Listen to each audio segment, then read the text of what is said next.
Welcome, ladies and gentlemen, from across all platforms and across the globe. This is your eye on the video game world, bringing you surprising stories from the silver screen.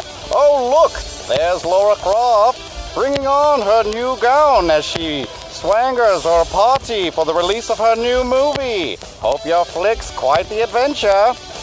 Oh my, look here, it's them Mario boys again. They just can't seem to get another picture off the ground. Here's hoping you grow soon, boys. This bringing you more news from across the globe at the Gaming Tangents Podcast. Woo! Woo! Did you wake him? Yeah. No? No, he's actually still asleep. Don't startle. Okay, good. Great. All right, that's right. Yes. Welcome, ladies and gentlemen. This is the Gaming Tangents Podcast. I am Menji. And I am Maverick. Oh my gosh, we're at episode 11. We've Yes. crossed the double digits. You could say How does it feel? we cross-platformed. Oh, it's going to be that kind of show. Yeah, there's going to be a lot of bad puns tonight. Digging up all sorts of comedy gold nuggets. Oh, yeah.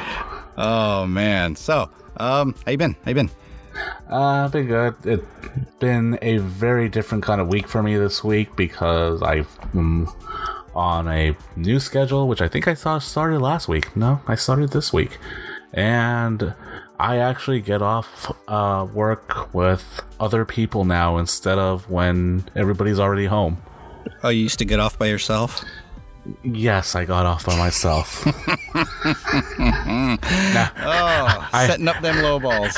Yeah, I no longer get off with myself. I now get off with other people. Oh, wow. It's an experience. It's more community building, right? Right, exactly. It's a team experience. No, that's good. That's good. You're getting off at normal times now. No more staying up late. I mean, you're still doing it anyways, but... Right, but it gives me more time to devote to the podcast and our special projects. Yes, that we need. As we're coming along, yes, the cross-platform's coming to you. I promise. Yep. I should stop saying I promise, because then it looks like I'm trying to make excuses and like things aren't actually happening. That seems to be the way things are on the web, like the whole ColecoVision thing. Like, I promise, the system is coming. Just believe in me. I should stop saying that. I do promise. I am working on it. I was literally working on stuff today, so it is coming. We're not beholden to anybody at this time, aside from those 5 people that are listening. Don't worry. The channel is coming along. We have it already on an HD capture card. Do not worry. Oh yeah, it's shaped like a Super Nintendo, and it's in the shell of a Jaguar. Don't take pictures of the back of it though. No, can't do that. Don't do that. Yeah, no. God forbid. Just don't ask. Don't ask why.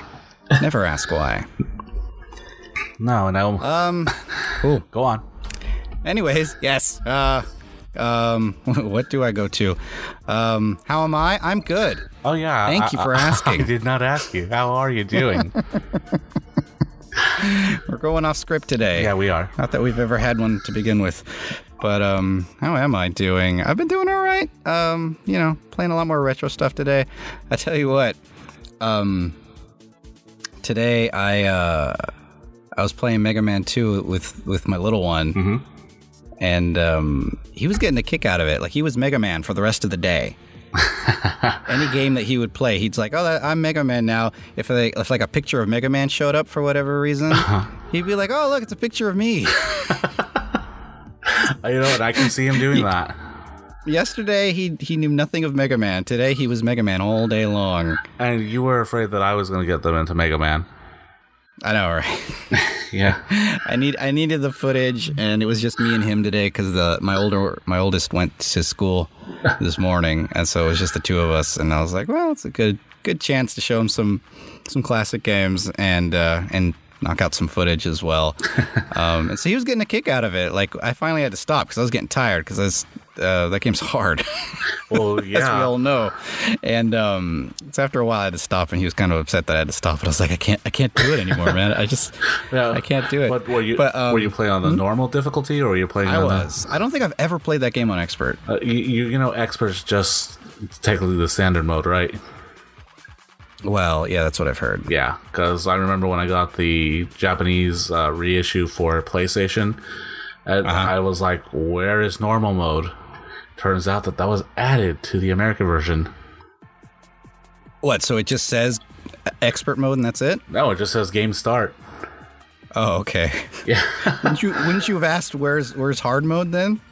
Pretty much. I mean, there's probably options on there, but... Wait a minute, this is hard mode! Ah! There are probably options on there. Nintendo explodes. Yeah, well, remember, this was on PlayStation, which I actually have downloaded for PlayStation Network now that I think about it. Forgot about that. Very cool. Mm-hmm. So... Yeah. But it was fun, like, he was making all kinds of little comments and reacting and stuff, and I was doing all sorts of those weird things that I would yell when games are too hard. And he was playing along with it. Hold on, I almost wanted to record it. Oh, what? You just said react. Gotta pay up. Ah, dang it. I gotta put a little cash register sound in there every time we owe somebody else money for copyright infringements. Da-da-da-da-da. I know, right? So we're a little late on the joke for that one, folks, but, you know, gotta get it in there somehow. It's fine. Yeah, it'll still be relevant till tomorrow. Yeah. Or at least as long as you listen to this podcast. We've made it to the very end of the joke's relevancy period. Pretty much. But yeah, no, so I kind of wished I had recorded it, actually. Kind of got the gears moving for something I might do in the future, but it'll only work while he's still this small. Right. Because, like, my oldest, it wouldn't be that much fun to just have him sit there and watch me play. Right. It would more be him, like, you know, bugging me for the controller and for his turn, which isn't quite as fun. But the little one, like, it was too hard for him, and, like, he knew it was too hard. Right. I was like, you want to try it? You want to try it, buddy? And he's like, no, you do it. I was like, oh, okay. All right. And, like, yeah, you know, Quick Man Stage. Right. With the lasers. Uh-huh. He was like cringing every time I went down to a new screen. He was like, oh my God, don't. Because that was the part I was having the biggest trouble on. Did you die on that fun. Oh yeah, quite a few times. I did eventually make it past. Have you seen some of the hacks that some people have made for Mega Man 2? Nah, I don't typically look at videos for that kind of stuff. There are some that are absolute garbage, but there was one in particular that is pretty popular. It's called Rockman 2 No Constancy, which I have no idea what that means, but means we can't spell consistency? Yeah. There is one particular stage, and it is Quick Man Stage. And actually, they remixed the song "Brave New World" from Capcom Cross Namco, or Namco Cross the role playing game. That one, yeah. And they did all this crazy stuff with the beams that I never thought was possible in that game in particular. And there's this one particular drop where, okay, you know those platforms that are on Bubble Man Stage? That you step on them and they drop. The red ones? Yeah. Yeah. They use them on this stage, and it's such a fake out because you think that you'd have to move or something like that. No, you have to let these things drop before the beams get to you. I was like, wow, that is some creative thinking right there. Wow. So, I mean, this is the only... That is cool.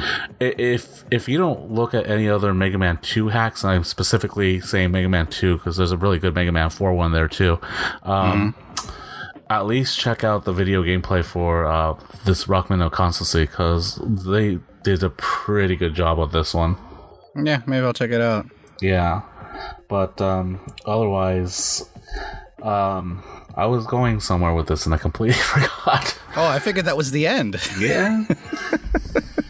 Oh, no. All right, thanks everybody for listening. We hope to see you all next week. Please sure to like, subscribe, and all that good stuff. No. Yeah. Have a good day, everybody. Yeah. Well, now that we've hit a brick wall, let's just very uncomfortably take a sharp right turn into our topic for today, huh? So soon? We haven't talked about everything else. Is there anything else that's been going on lately?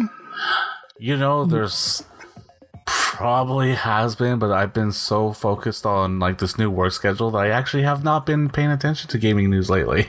The only thing that comes to mind is probably something you don't want to talk about. Lord knows I barely want to. I don't even think. No, I don't want to talk about it either. Well, now you got me curious. I don't know what it is. I had told you about it. I texted you about it. The crowdfunding. The crowdfunding for a particular person's video game that nobody likes on the internet. That I don't even want to mention the name because it just brings wrath upon thee. Oh, Lord knows you're not allowed to talk about stuff. The Anita Sarkeesian game you're talking about. Okay. Okay. Yeah, great. Yes, I said the A word again. And I have to put that tag in YouTube, and the tweets will come along with threats. You know what? Threats of violence. You know what, though? My whole opinion on that thing is that it's her game. She can make it the way she wants. I don't have to. No, I'm totally. I don't have to buy it. Yeah, no, I'm totally just vote with your wallet. That's the whole point. End of discussion.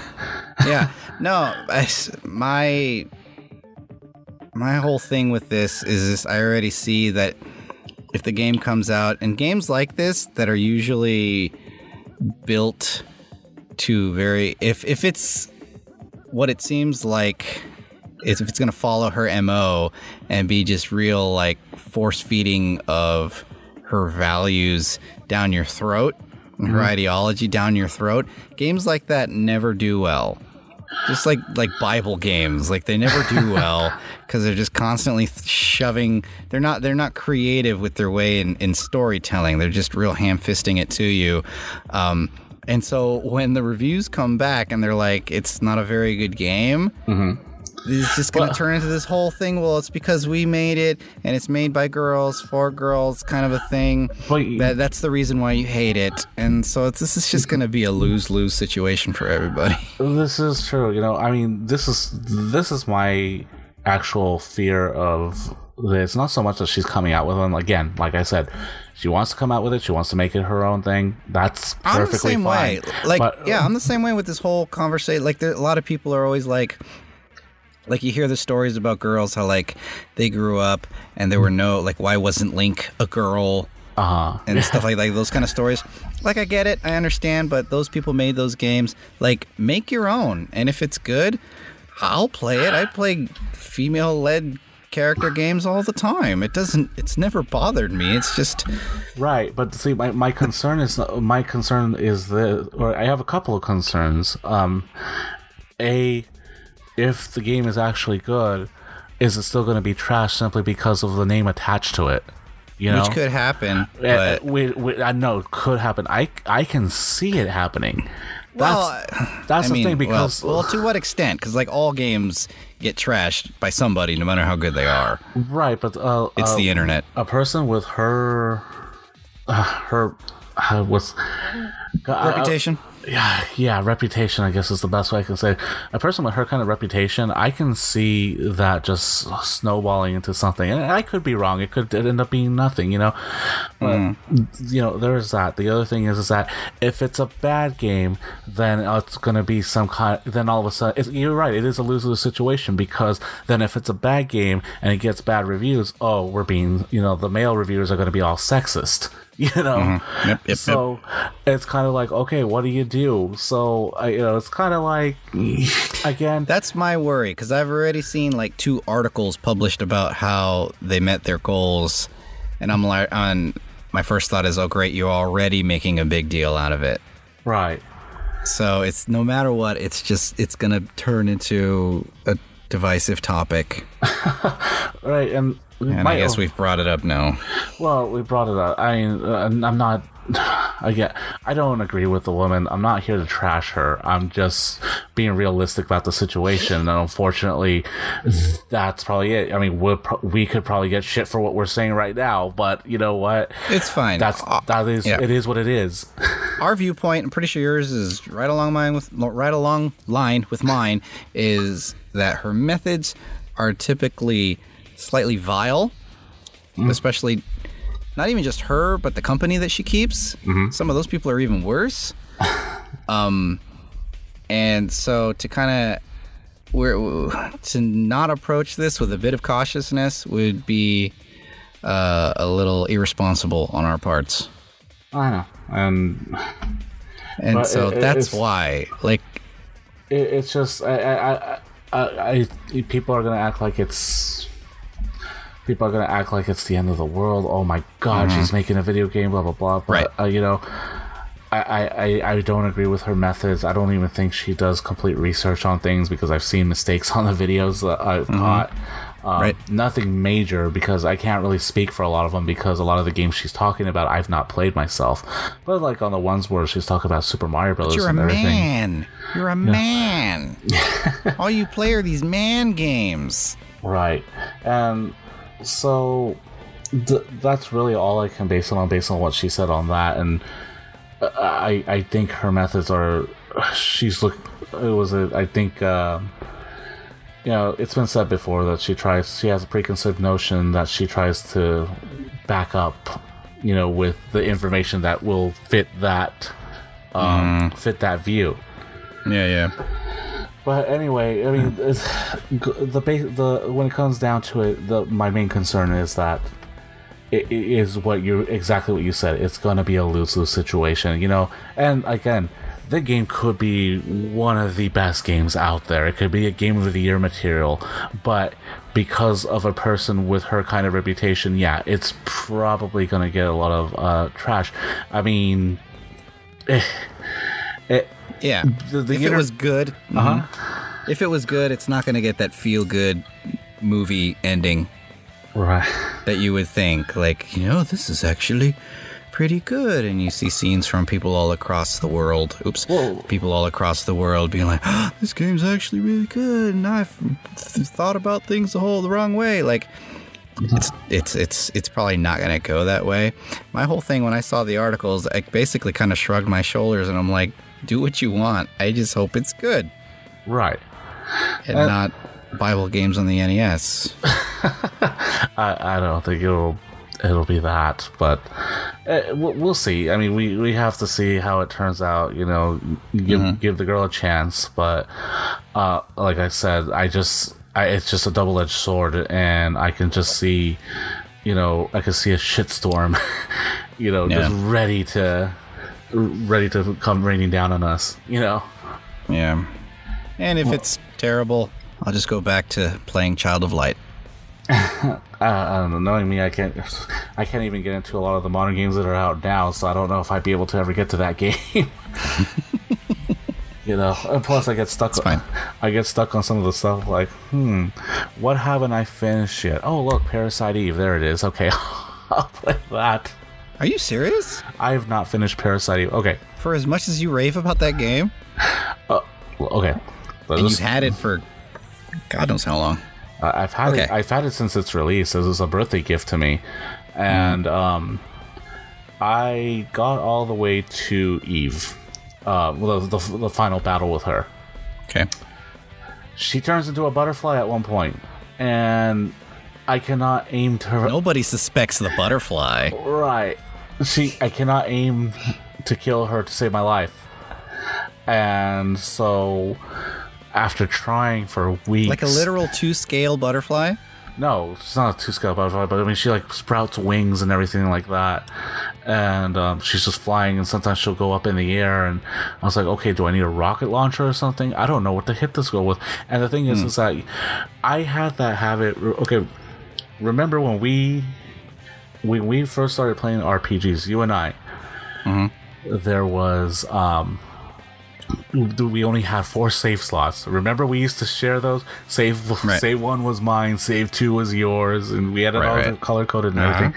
Yep, that stuck. So I was playing the game. Are you still saving a slot for me? Yeah, well, no, I only save on 1 slot. I don't save on multiple slots, and I retained that habit playing this game.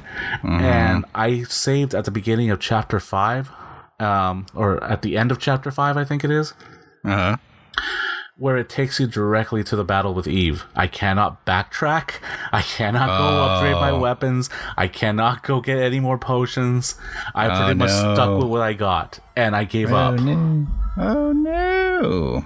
Yeah, I recently played it here about a year or two ago, and I got back to Chapter 5, and I've been upgrading my weapons this time around and making multiple save files, but then again, for, because life gets in the way, had to stop again. Well, yeah, that's okay. It's good to experience it from the beginning. Yeah, it's a great game, and you know what? Everybody raves about Final Fantasy VII being remade. That game needs to be remade. That's a game that needs. Yeah, I'm really surprised they haven't. They haven't even done it once, have they? No, and was it ever even re-released on anything? I mean, aside from digital. No. Is it even on digital? Yeah, there's a digital release on it, but I think Madonna owns the rights to it now. So was she going to make a movie out of it or something? Yeah, I believe so. Oh. So well, that conveniently brings us into our topic for today. I know, right? Yay! Didn't even mean for that, so no more uneasy transition. That's our transition music. Yeah, there you go. So if you couldn't tell by our old stock footage intro this morning, we figured today would be the good time to kind of start what will probably be a series of episodes talking about games on the big screen. Maybe I'll add an echo filter to that. What do you think? Yeah, I think you should do it. Yeah, or I'll just leave it. I don't know. Who knows? Go on. Anyways, it's always been something fun to talk about, especially when we were kids. Obviously, being in love with video games, hoping that one day they would make a movie out of one of these games was always a dream, and eventually that did happen. And unfortunately, games have had a really, really poor track record of making good movies. Oh, yeah. And that continues to this day, which is even more sad considering the fact that right now, comic book movies are doing gangbusters, and they're basically based off of, kind of the same type of, like geeky lore, basically. Yeah. Comic book movies are thriving right now. Doing well. I don't think that's a secret to anybody. But video games have yet to kind of crack that code. Right. And it seems like maybe, as we are right now, in April of 2016, the Warcraft movie may be poised to be the first to kind of try and actually make a decent AAA blockbuster movie based on a video game. Well, but who knows? That's not the only movie coming out. There is a Sly Cooper movie coming out. Oh, and Ratchet and Clank, which actually looks good. I did not find out until about 2 weeks ago. And really? Yeah, I haven't even seen a preview. I was like, I knew there was a new Ratchet and Clank coming out for the game, and I just found out that it's based off the upcoming movie. Oh, so that was brand spanking new to me. Wow. Yeah. So I'm sure you know now, the game's basically a reboot of the series to coincide with the movie's story. Which go ahead. No, that's it. Which is funny because I actually most of the PlayStation era titles, especially PlayStation 2, I didn't get into until I actually started working for them for a while. I didn't get into Siphon Filter until I tested Dark Mirror. Siphon Filter. I did not get into Ratchet and Clank until I tested Size Matters. And I actually really enjoyed Size Matters, and I enjoyed Siphon Filter. But Siphon Filter. Yeah, is that how they say the name? Because I only played Dark Mirror, so I don't remember if that's from the game or from a commercial, but anytime I hear that name, I have to say it that way. I see. Well, But I played Size Matters, and I thought that was a pretty interesting story itself, and I thought the music was amazing, and I thought the names of the guns were just ridiculous, but funny nonetheless.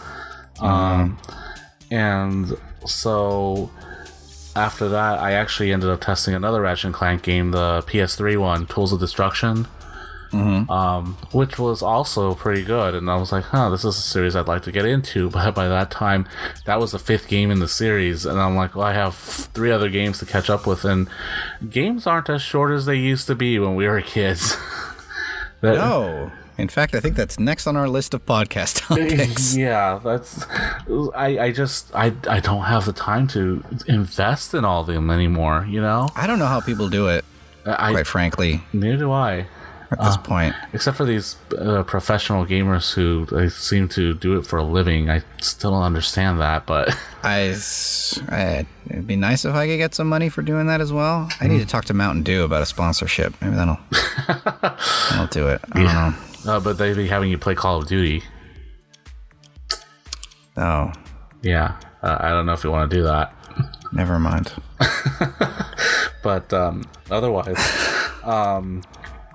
yeah, there's a Ratchet & Clank movie coming out. There's a Sly Cooper movie coming out. There is that Warcraft movie coming out, which because I'm not into Warcraft, that movie does. Did I say World of Warcraft earlier? I guess it's the same thing, but still. I guess. I barely know anything about Warcraft. And that's the problem.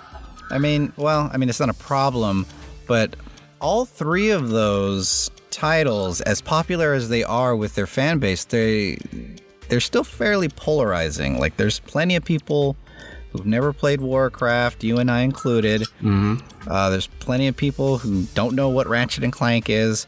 There's even less people who know what Sly Cooper is. Yeah, but I think the advantage that Sly Cooper and Ratchet & Clank have over Warcraft is animated. Warcraft is supposed to be animated too, isn't it? Or is it a mix? No, it's like Lord of the Rings. Wow, okay, I did not realize that. Yeah. See how little I care about Warcraft. Sorry, folks.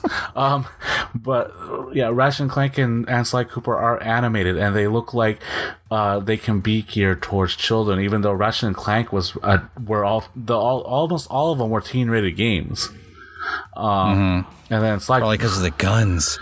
The guns, Maverick. The guns. Yeah, crazy guns like the Mutator. Or I remember those old commercials when the first one came out and they like demoed all these crazy guns and what they could do. I do remember that commercial. Those are awesome.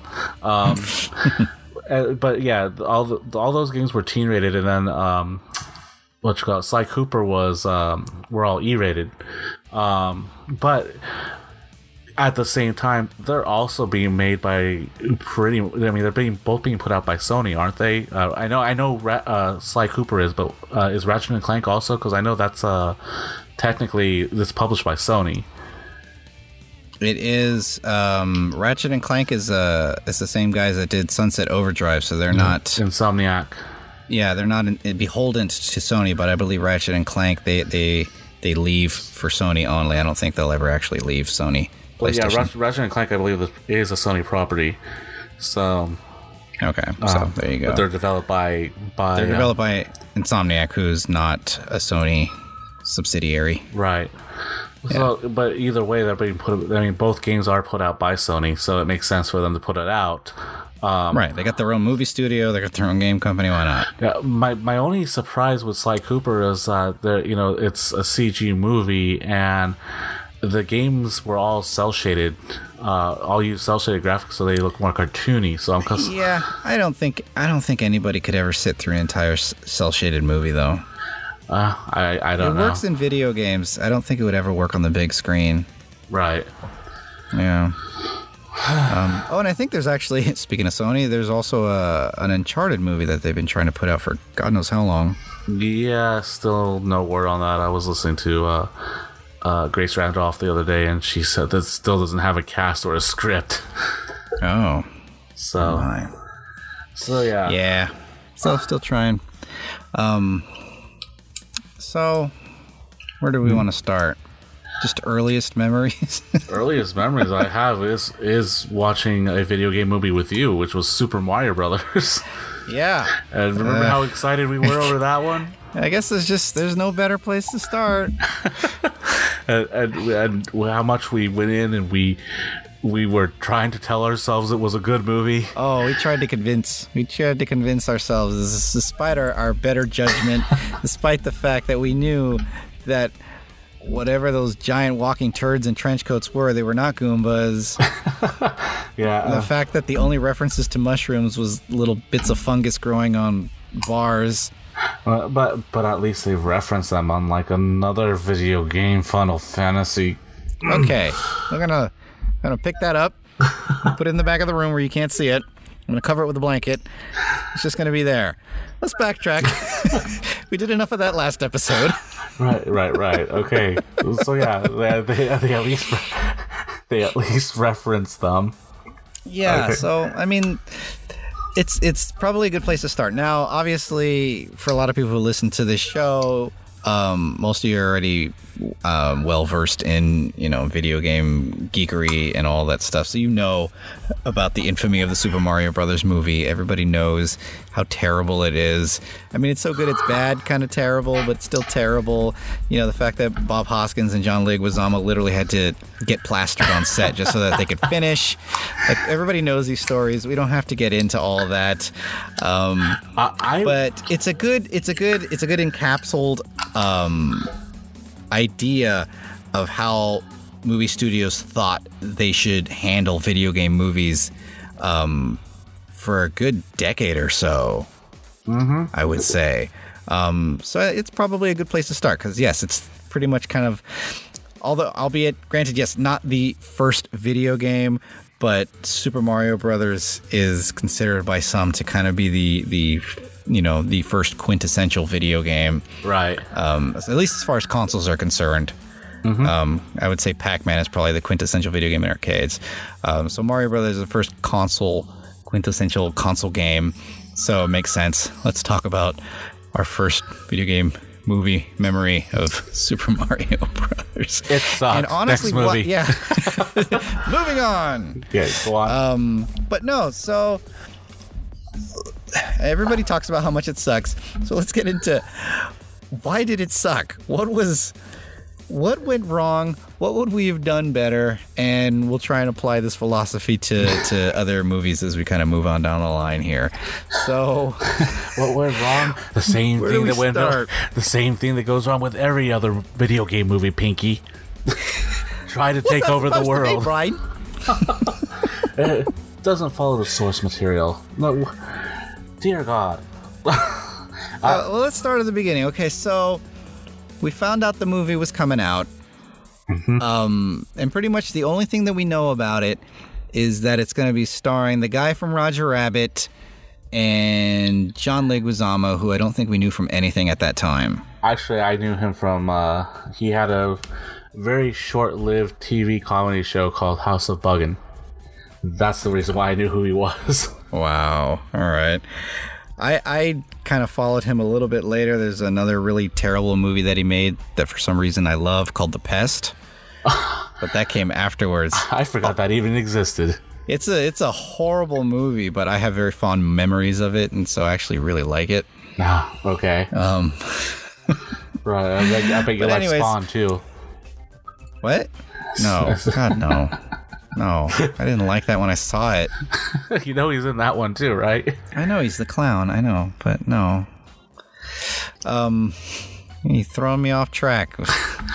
We're talking about Spawn. It's fine. No, I mean, quite honestly, they're both victims of the same thing, because comic book movies back then also were basically treated exactly the same. Except for Batman. Well, yeah. Except for Batman and Batman Returns. And even Batman Returns, going back to it, some stuff is weird about that movie. Penguins with definitely, missiles. Go on. That's your biggest concern, the penguins with the missiles? I don't know. At least they're penguins. Penguin running around with a gang of circus freaks. Yeah, is a little off. But it made for a great video game. Movie to that was the video whole game. reason he did it. You're bringing us back to video games. Okay. Yeah, no, I was gonna say movie to video game in this case. So that honestly works well, way more often than video games to movies. True, although it still has a similar reputation.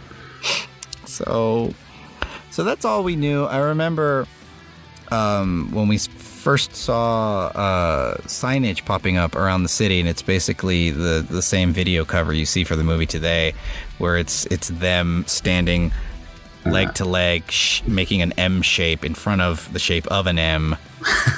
And that was all we knew about it. But hey, Mario was holding a plunger. They look kind of weird. Luigi's got a backwards hat on, but it's Super Mario Brothers. They got some weird shoes on. But it's Super Mario Brothers. Where's Princess Peach? It's Super Mario Brothers. Oh wait, I'm sorry, Princess Toadstool. It's steel lettering. It's steel lettering on black background. But it's Super Mario Brothers. It says Super Mario Brothers right there. They can't screw this up, right? It's Hollywood. It's Hollywood. They know how to make movies. Excuse me. So the movie, Go on. So the movie comes out. Mm-hmm. You and I go see it. The first thing we hear is the Super Mario Brothers thing. We got excited. Oh yeah. So they're gonna do it correctly. Right. First thing they start with. We don't have to break it down scene by scene, but let's just give a brief overview. So they get the general basis that it's a couple of plumbers from Brooklyn who wind up in an, I'm not going to even say a magical fantasy world. They just wind up in an alternate reality. It's the Mushroom Kingdom, damn it.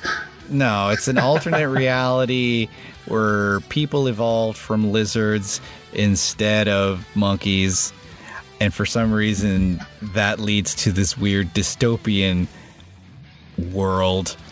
And everything is it looks a lot like the Blade Runner vision of the future if it was drawn in crayon. Wow. And it's all being ruled by Mayor Koopa, who you would think is a big giant turtle dragon man, but no, he's just a man. It's Dennis Hopper. Who sometimes will accidentally start to turn into a lizard, but never really does. And even when he does, he doesn't look like a lizard. Or he doesn't look like a lizard. Assuming he doesn't look like what he's supposed to look like. Just like everything else, he doesn't look. He just looks like a. Okay, so Mario and Luigi, quite honestly, I'm gonna give it to them for what they were given. They did okay. I mean, Bob Hoskins, we love him. Who Framed Roger Rabbit? Like, that was a big selling point for us. Was like, oh, it's the guy from Who Framed Roger Rabbit, which we loved. Oh yeah, and he was great in that. Amazing Eddie Valiant is awesome. And so we were okay with that. John Leguizamo, for what he was given, he did it well. Where he was playing like, a little kind of snarky younger brother to Mario. Like, he played that. Right. That's not who Luigi is supposed to be, but in the movie, that's who he's supposed to be, and he does it well. We don't get a print. That was also before like Luigi really had like an identity. True. By that time, he didn't have the only gripe we could have had at that time was that they were supposed to be closer in age. Right. Like Luigi also has a mustache at the very least. He didn't have that. He's just a young kid. Well, I remember there was a. They're supposed to be twins, aren't they? I don't remember if I ever had that impression. Yeah, ever. I don't think I ever had that impression. I don't know. I think they're supposed to be twins. I can't remember. I don't know. Never had that impression, quite frankly. That's the least. But still, they should have been worries. closer in age, because Bob Hoskins and John Leguizamo, like, there's a gap there. Oh, really? I had no idea. Bob Hoskins, old as dirt. John Leguizamo, not really.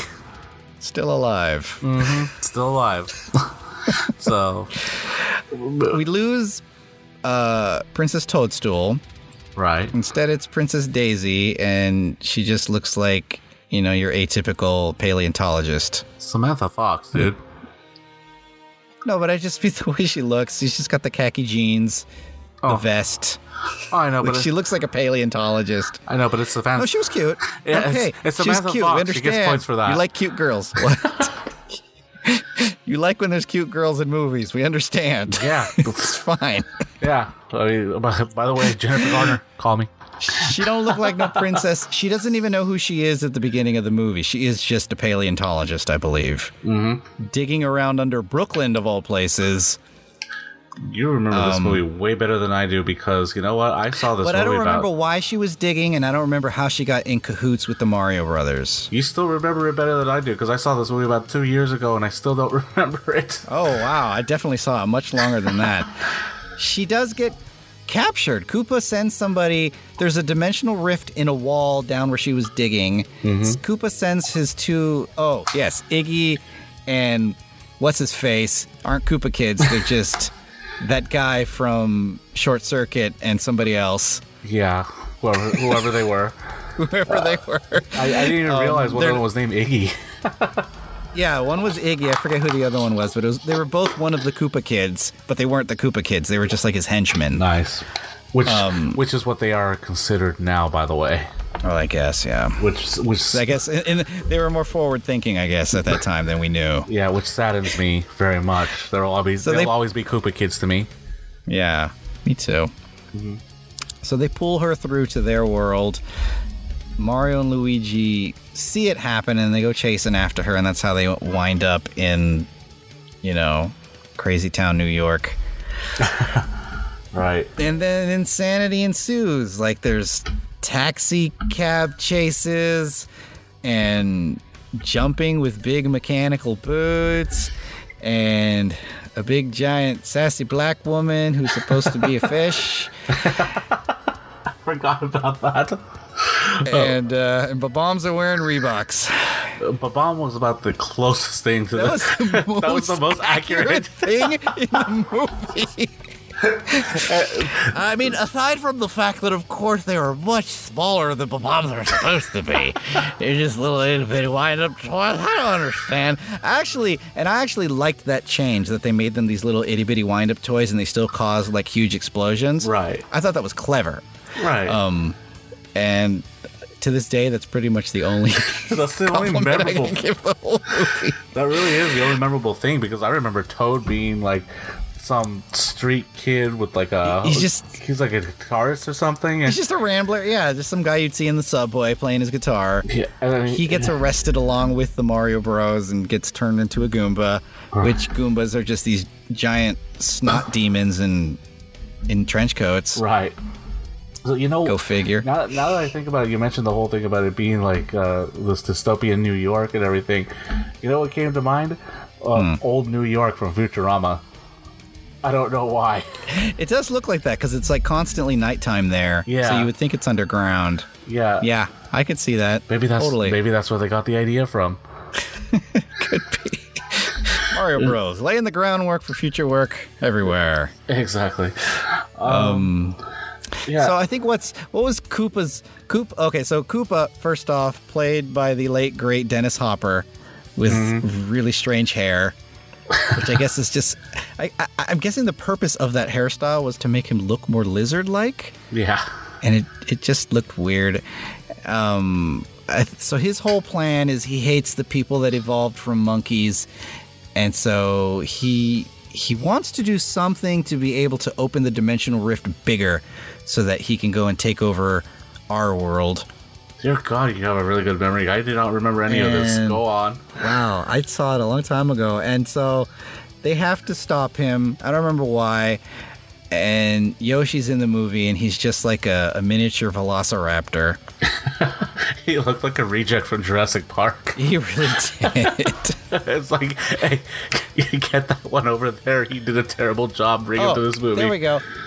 That was it. So Koopa had a de-evolution gun. So he was going to de-evolve all the humans in our world back to monkeys. Oh, that's right. That he could rule our world also because their world was running out of resources or something. And so he wanted our world. And so that was pretty much the plot. There's a big fight at the end. They de-evolve Koopa back into a lizard, and he looks worse than 98 Godzilla.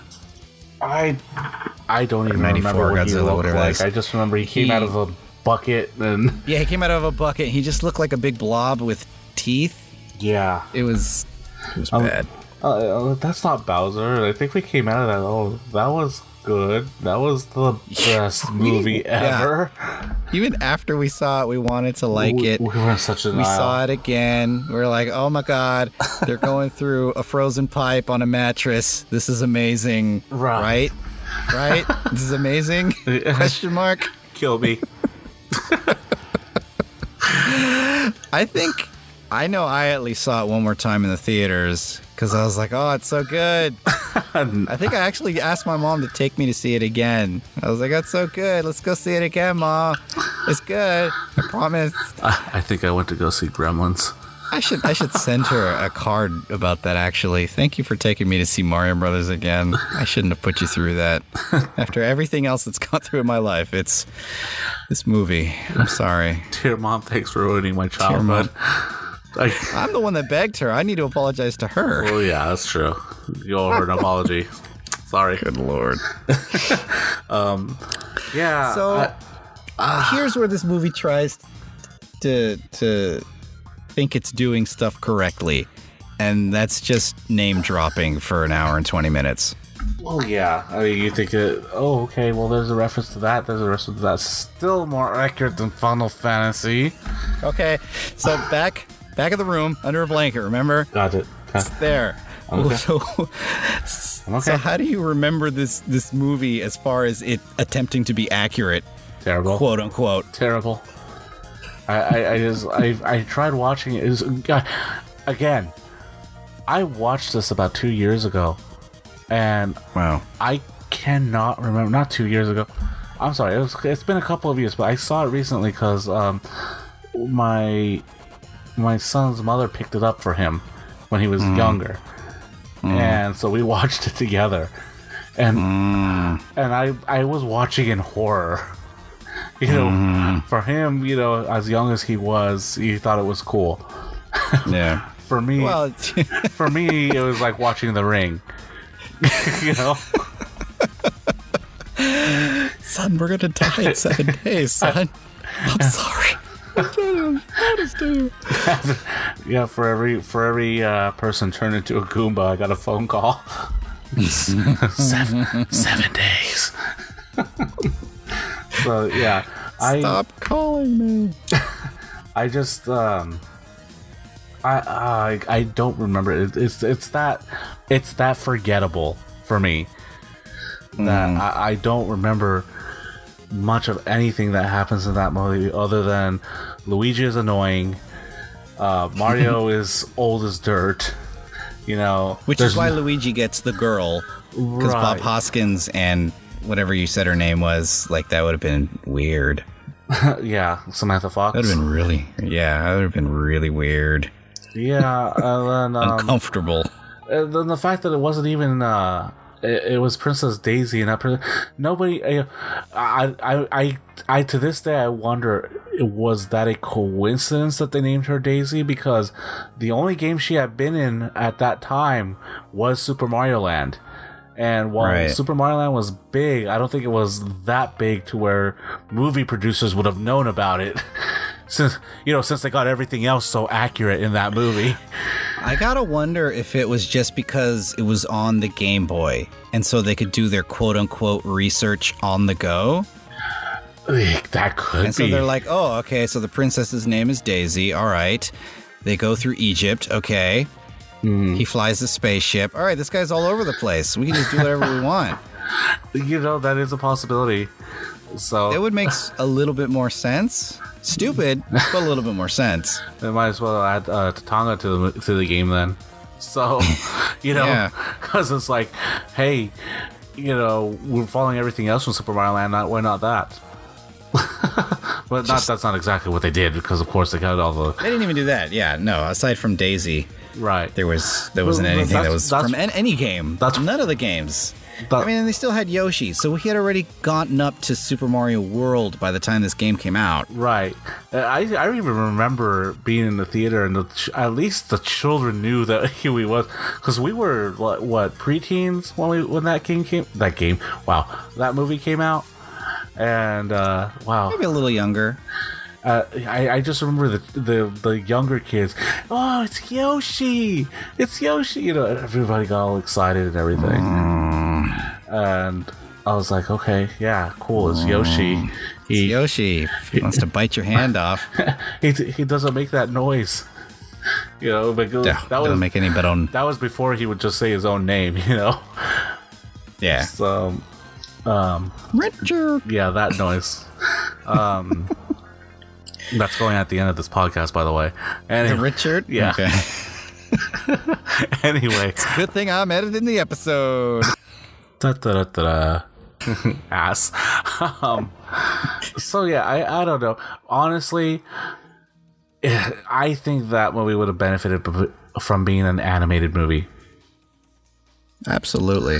It's really funny because recently, the only Mario Brothers media I have shown my kids recently was the Super Mario Brothers Super Show. I'm sorry. Well,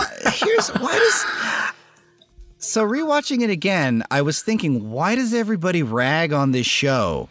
Mm-hmm. For what it was and what it needed to be, it was actually pretty good, especially when compared to this fucking movie. Well, yeah, no, and I mean, I'm not going to sit here and say I rag on it simply because when the show came out initially, mm-hmm. Of course I loved it. It was Super Mario Brothers, and it was in cartoon format. That was awesome.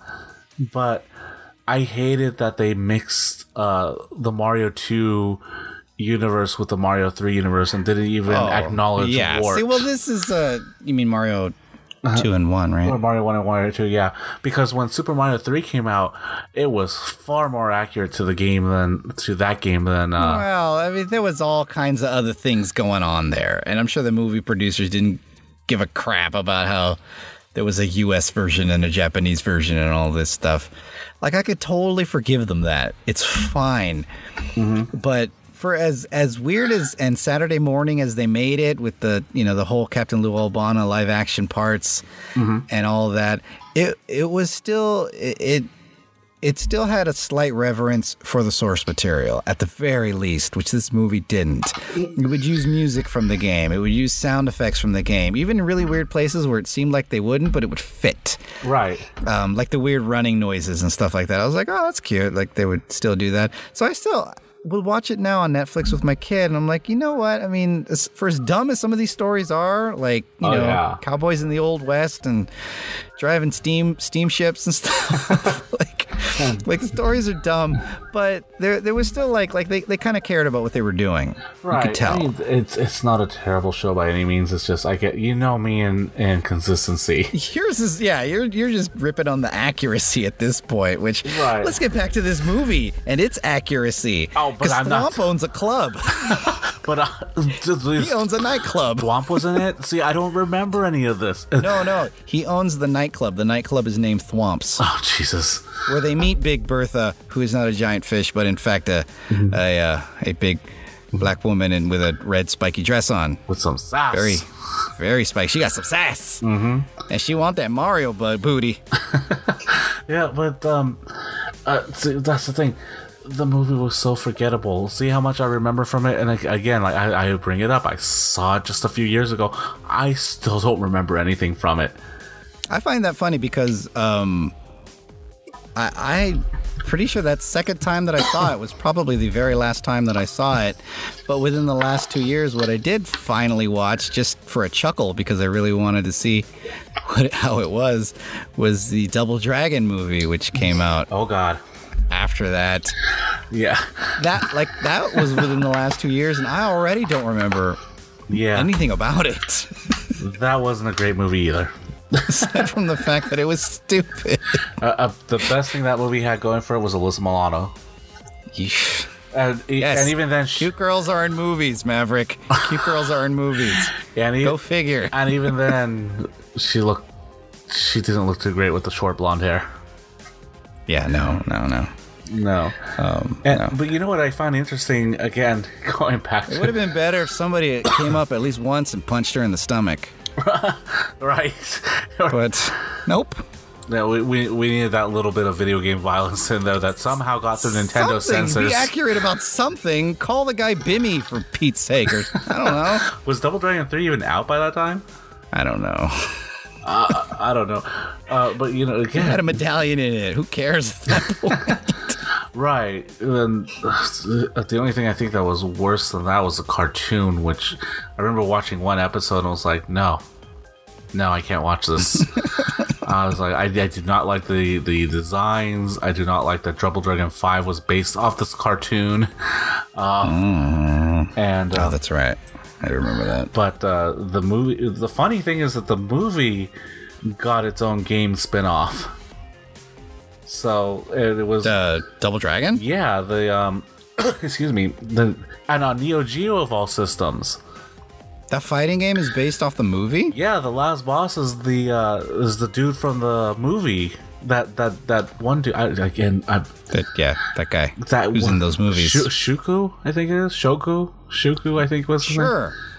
Bless you. Yeah, but apparently it was based off of that. So, yeah. I was gonna give it a try, but I guess I don't need to anymore. Well, it's not a bad fighting game. It really isn't. But it's just weird. I saw that. I'm like, shouldn't the shadow boss be the last boss? And or Willy, whatever it is. See, that's the one thing that I always get confused about with Double Dragon in general. You know, because thank you, Trade West and Nintendo for fucking this up. Yeah. You thought I always thought Jimmy was a bad guy.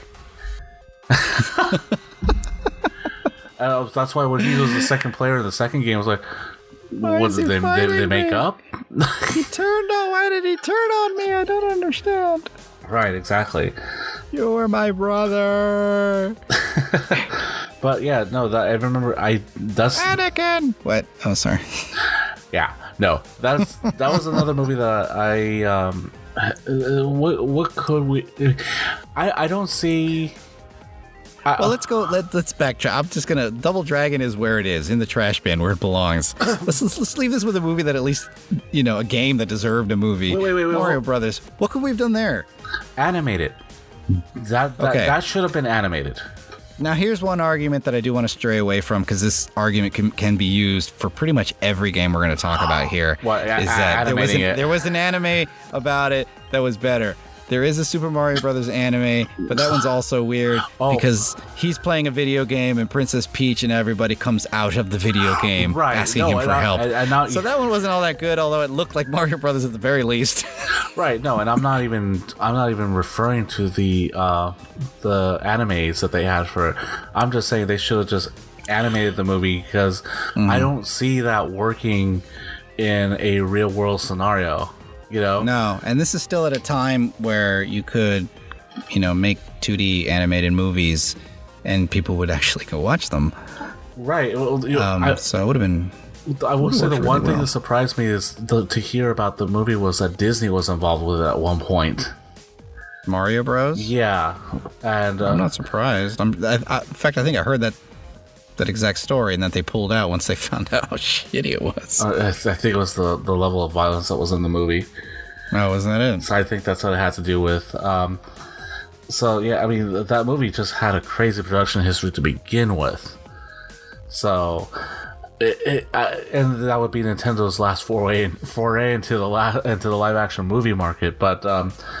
To pick something like Super Mario Brothers, I mean, I'm not saying animation just for the sake of, there was an anime and it did it better. I know what you're talking about. I've actually seen it, but... Oh, no, I'm just saying that, and people are probably yelling through their headphones at us, like, there's an anime that's better for all these game movies we're going to talk about. Well, yeah. And it's like, we realize that. We've watched them all, probably. We know that they're out there, but as far as releasing something theatrically here in the States, if it was put how up, could we have made it successfully? right? If it was put up by a U.S. company, you know, Yeah, what would we have done? right? Because I could totally say, you know, this is before what's his name, Charles Marionette, Sure. the voice of Mario. This is before Mario had a voice. Oh, that guy. Yeah. You know. Well, back then he sounded like the Captain Lou Albano.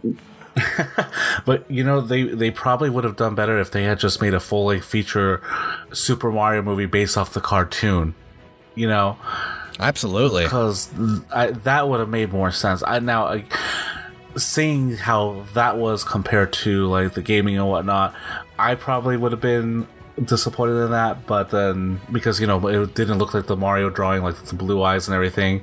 In that sense, yeah, it didn't look like it wouldn't have looked like what the anime would have looked like, you know. Would that have been met with the same amount of excitement, do you think, as a live-action movie? Because that was one of the things that we thought was super cool, was that they were going to make Mario Brothers look like a place that, you know, we could actually go. Yeah, and you know, would actually exist. Like, I don't know, because that was the first video game movie, and we saw from the commercials that it didn't even look like the Mushroom Kingdom. So what is it that got us excited? Just the name itself. literally was just the name. I mean, the name is what drew us to it, because then they had the dinosaur. And you're right. This came out shortly after Super Mario World, so of course, just like with Final Fantasy, they're riding off blanket back room. They're riding off the trails of Super Mario World and the fact that it took place during the dinosaur, well, not the dinosaur era, but a dinosaur world. And so it's like, oh, well, this game must follow the whole idea about dinosaurs, so let's take that route. Yes, Koopa must also be a dinosaur. Everything's a dinosaur. Exactly. No, not so much. So I think that they were, that's another reason why I don't think I think the Daisy thing was a coincidence, because they followed too much of, like, most of the ideas they got were from Mario World and Mario 3, I think, because, like you said, Bertha, the Bob-omb, right, and all that. I mean, notice that Bob-omb was in it, but no Super Mario 2 characters in general, even though Bob-omb is where he made his debut. But he was also the only Super Mario Bros. 2 character in Super Mario 3 up to that point. Well, no, I take it back, because the ninjas, or the ninjas, whatever they were called, were in... Ninjas. Yeah, they were in Mario World. But still, there weren't so many Mario 2 enemies there, and, like, I guess, sadly, Bob-omb was the only accurate thing in that movie. Right. So, aside from names. So, I think animated... that being an animated feature would have suited a lot better. Yeah, it probably wouldn't have garnered as much hype, but it definitely would have turned into a much longer lasting, memorable movie. Now, with Double Dragon, going back to that really quick, I honestly think that movie could have been done just a modern day, or timeless or modern day, but not why dystopian future like it was done.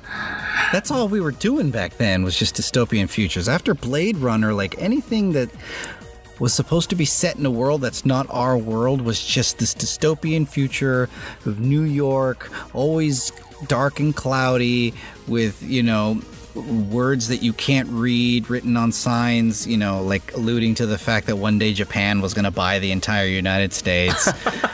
Yes. Go on. Like, that's all everything was leading up to, like The Crow and kind of The Matrix were kind of the tail end of that era.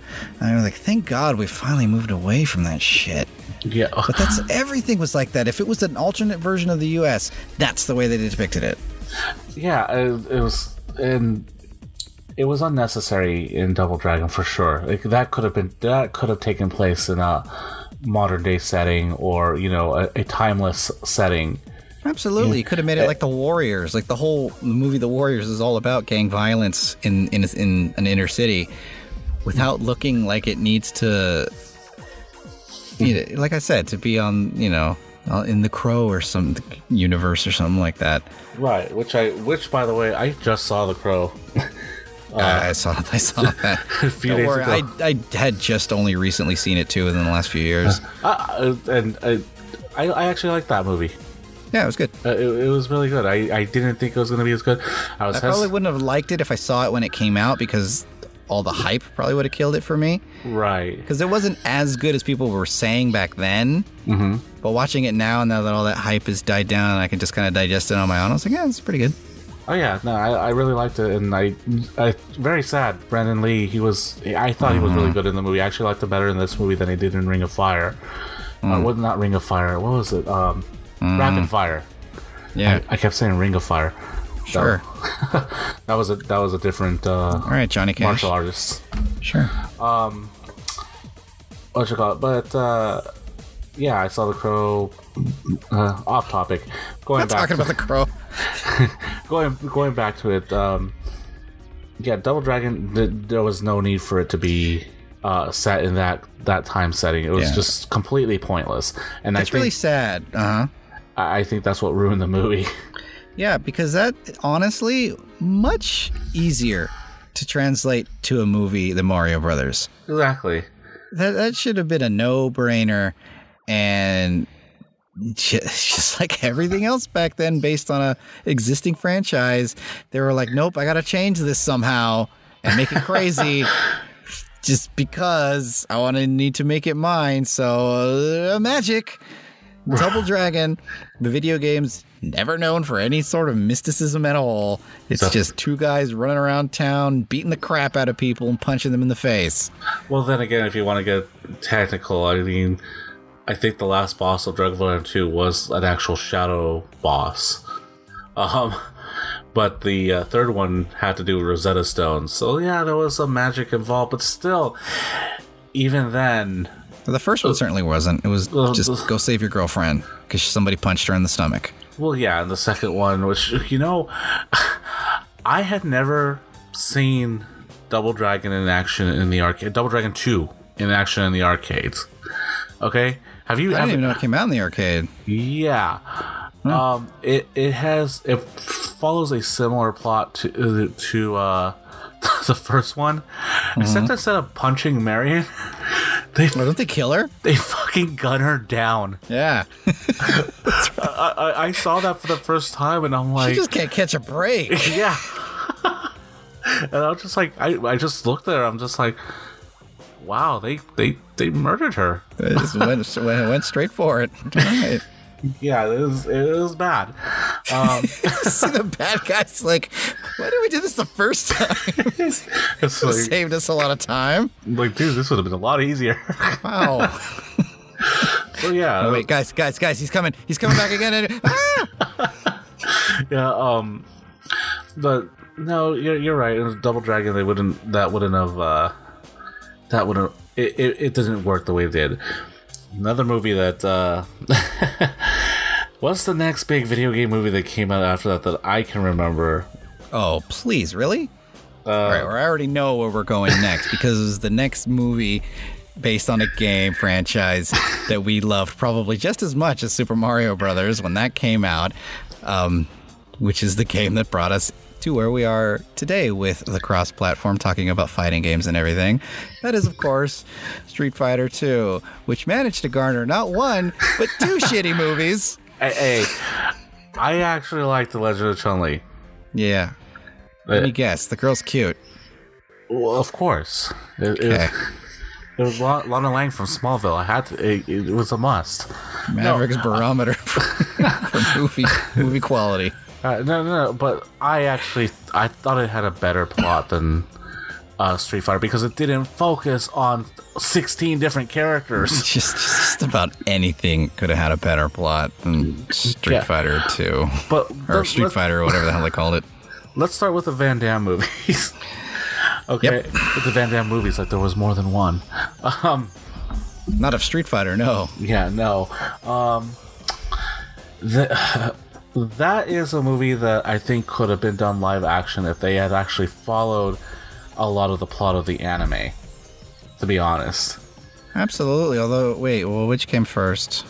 I'm pretty sure the anime came first. Alright, well, we'll just get this out of the way. The anime is amazing, is really good. Yes. Love that freaking movie. Even the unedited version. Even the Americanized version, wasn't that bad. No. Stop it. I didn't mind the rocked out soundtrack and everything like that. I prefer the Japanese soundtrack, of course. But, I'm not going to complain about the American one because they did try to make it, appeal to an American audience at the time. Of course, nowadays... I'm so glad we don't do that anymore. I know, right? Oh, I know you. I hated it too, but I remember you despised it. I still do. But yeah, that movie was just all over the place. Jesus Christ! And even I had the DVD for this at one point. Didn't you have the game also? Yes, I had the game on Saturn. I bought it for $6. My friend said I got ripped off. The game based on the movie that was based on the game. Exactly. It's Jack Sparrow in Pirates of the Caribbean: The Ride. Which I actually like the Japanese title for that game better. Street Fighter, the movie, the game, : we're sorry. No, that was just the commentary. I'm sorry. I'm so sorry. It's the back of the box. No, it's called... See this picture? Sorry. It was called Street Fighter Real Battle on Film, but we'll get to that in a second. Oh, that is so Japanese. Yeah, I was just like, that is such a much better name than Street Fighter the movie, the game. That's great. But the movie itself, oh boy, let's see. Let's start with problem number 1. Jean-Claude Van Damme. Is he really problem number 1? Because I think you nailed problem number 1 a few minutes ago. Well, yeah. Look, it's just they just tried to shove everybody in there and make them all the main character at the same time. Yeah, it was like, why? Well, just focus. I mean, back then. Okay, I will go back a little. Back then I probably would have complained if they didn't have all the characters in there, but now I understand better why. That's why I think Legend of Chun-Li is a better movie, because they didn't shove all these characters into the movie, and they didn't get them wrong this time either. I'm sure it's a better movie. I just think that bar is low enough that pretty much anything is a better movie. Have you even seen Legend of Chun-Li? No, I didn't want to. I honestly thought that if the movie had been successful, that they were going to do like an anthology of movies. That was the plan, I believe. That was the plan. Yes, that was the plan. And again, I don't think it was a terrible plot. I think the fact that it still was riding the rails of the original movie. Was it set in the same universe? No, but I think they tried to get Van Damme to do a cameo in that movie, and he declined. Because we all wanted that. Right. It's like, no, leave him out of it. I think about the only thing that was inaccurate was the fact that Gen was like far, far younger than... He was way young. Yeah, I remember when they casted him. Yeah, it was the guy who played Liu Kang. Right. Yeah. So... we should get to that one next. So let's start with this one. Let's go here. Okay, so this is still following that same Mario Brothers formula of let's just name drop. Oh God, yeah. The whole movie. Let's explain everybody's origin. This one at least tries to be a little bit more accurate. And I stress a little bit, but what, Zangief? It was almost no, everybody. But it was like very just phoned in. Like, here's the reason. Like, they gave reasons for everything. Here's the reason why they wear the clothes that they do. Here's the reason why some of them look the way they do. Here's the reason why this guy can fly. Like, it was just like reasons for everything. Nothing was really happening. And this entire time, Giles has a French accent. The American soldier. An American soldier who, like, we had already kind of taken issue with that from the beginning, because everybody who plays the game knows that Ryu's the main character. So, like, there aren't a whole lot of people who Guile is their favorite character. Even if you use him, he might not be, like, your favorite character in the game. Right. Even if you like his moveset. And even if he is your favorite character, you still know that Ryu is the main character.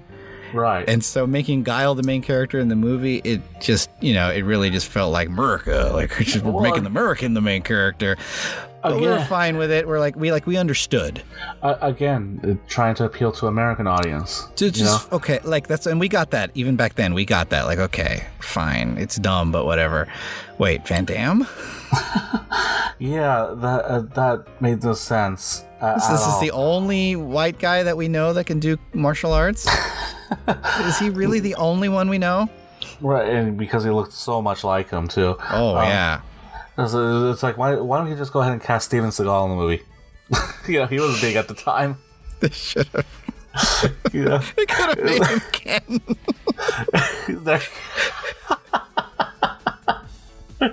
Yeah, I could see that. Where are you, buddy? Where are you? Just so weird. It was just like let's just get whoever is the person that fills this role that's popular at the time. So Jean-Claude Van Damme, pretty much the only white guy doing martial arts movies at the time. So he's Guile.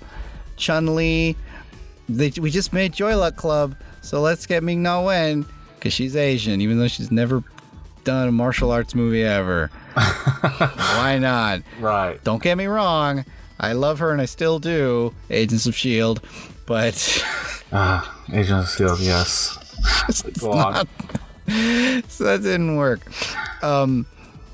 The only stroke of genius, which is so sad, and it was still weird anyways, was Raul Julia as the main bad guy, M. Bison, coming off of The Addams Family, which I loved, both those two movies. Mm-hmm.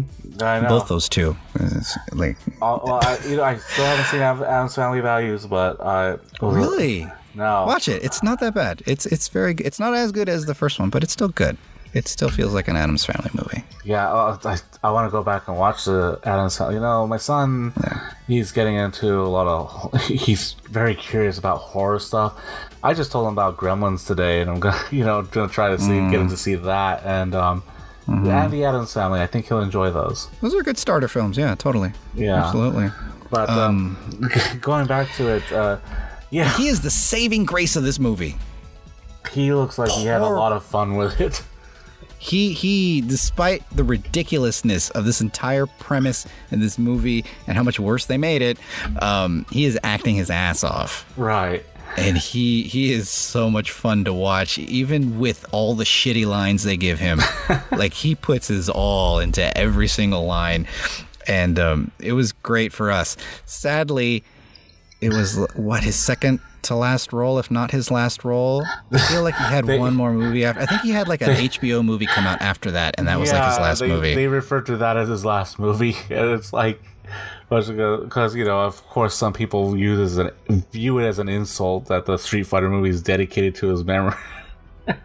I know. I'm sorry. I'm not trying to sound mean, but some people view it as an insult. I understand that, but I mean, just because he did give such a great performance, like I let it slide, because he did. He handled it like a professional. So cheers to you, Mr. Julia. And I thought he was so awesome ever since Addams Family. I was like, I like this guy. I don't want to see him in all the movies. Well, yeah, because I mean, clearly, I still haven't seen any of his movies before that, but yeah, I mean, my first exposure to him as an actor was the Addams Family. I didn't know who he was before that, but I mean... what's funny is I actually had seen him in a movie before a lot. It was a movie that I'd seen numerous times, and up until very, very recently, I didn't know that it was him.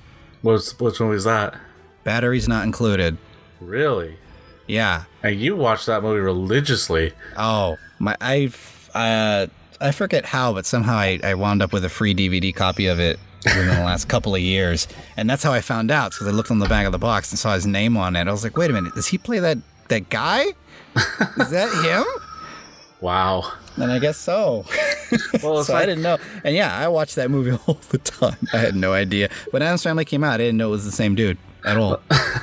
Well, jumping forward in time, the guy who plays the guy apparently was a big actor too, Wes Studi.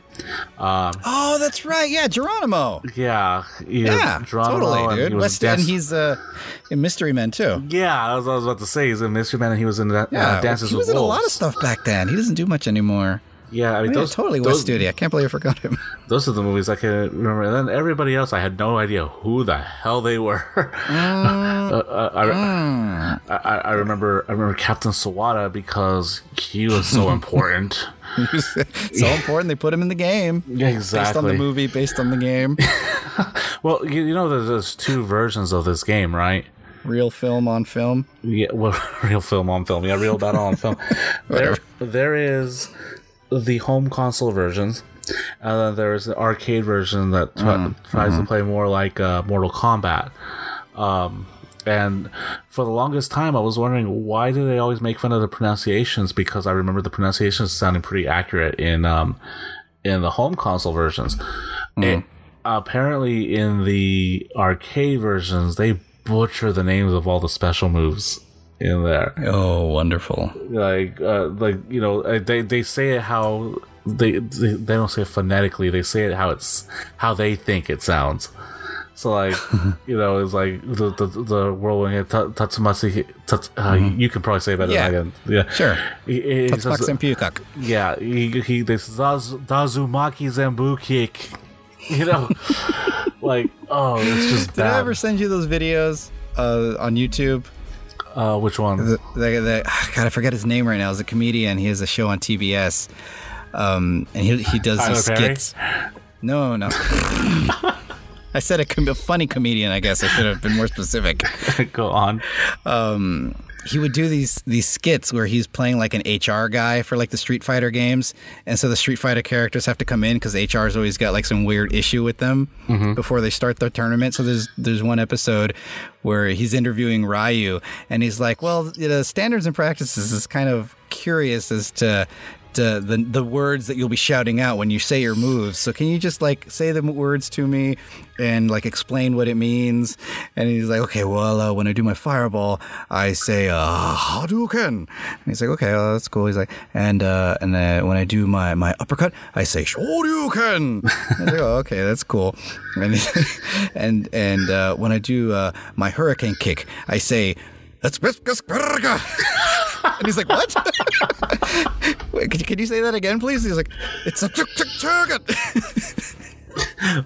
My dad, you remember when the original Street Fighter was out? Well, I mean, I had the Super NES version, so it sounded different the way they said it, but you know, there's Hadouken. My dad would always say, "Why are they asking for cookies?" He's like, "Why are they always asking for cookies?" Like, cookie. You know, my dad. He would all. Yeah, I think that was actually a running joke for us for a little while. Well, my dad always, like, even with Super Mario Bros., it's like, "Why are you playing as a painter?" Like, you know, whenever I got the fire flower, all of a sudden he's a painter. You know, I was like, I don't know why you need all those games because they're always running and jumping. But anyway, going back to it. No, man, where did we go from there? West Studi? Oh, the video games. Yeah. Anyways, okay. So the video. Okay. Anyways, we don't need to talk about the video game. Let's talk about the movie. Yeah. No, although I will say this about the video games, which is I found kind of interesting. The American version of the game, if you beat the movie mode, they have the music video for a song called "Something There" by Keiji Asuka. And I think that's awesome. I thought it was going to be a Kylie Minogue song. Yeah, I'm surprised it wasn't. Oh, that was the other person. Kylie Minogue was the other big one. Didn't mention Kylie Minogue is Cammy. Yeah, that was it. I was like, I knew there was another star in there. But anyway, they show. I don't know. I think you remember the music video at the end of it. I remember there being a music video. I don't remember the song at all. Okay. Well, and then they had, you know, the actors from the movie, right? Right. Yeah, I remember that. I borrowed the Japanese version of this game from one of my friends. And there's nudity? Yes, there's nudity. Exactly. No. Good old Japan. It's a different version of the movie because A, it shows clips from the movie, and B, Van Damme's in the video also. Oh. It just totally changed the dynamic of the video because it was like, okay, there's more clips of him in there too, and there's clips from the movie, which are mostly shuffling of Van around. Damme. Yeah, I love that Van Damme song, I guess. Yeah, so I don't know if maybe he was like, he didn't sign he didn't want to license his image to the American version or what, but I noticed all the clips, anything revolving around Van Damme was taken out. Interesting. So that's weird. Interesting little tidbit I thought I'd mention there.